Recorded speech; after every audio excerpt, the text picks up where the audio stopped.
Okay, today we're going to show you how to install the rattle cord in less than 3 minutes. First, install the eye hook at the edge of the door.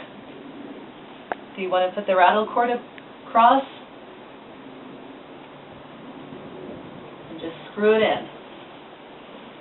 Then measure the span that you want to cover.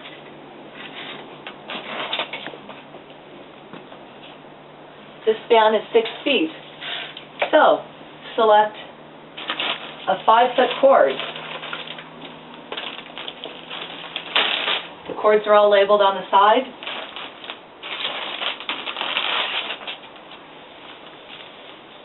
Once you've selected your 5-foot cord, simply install the included eye hooks on both sides of the span and attach your cord.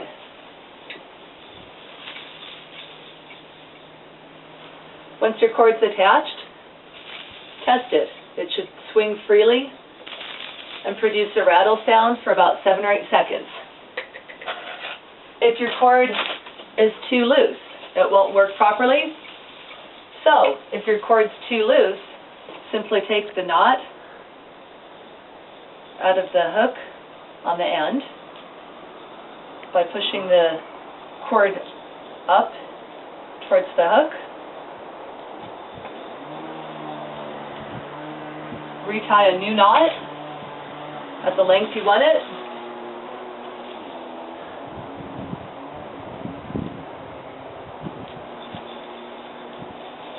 Pull the knot into the hook. Rehook the bungee hook on the eye hook and test it again. That's better. And to clean up the knot that you just change spacing on, just cut it at the end, and you can burn the very tip of it to spring at the end.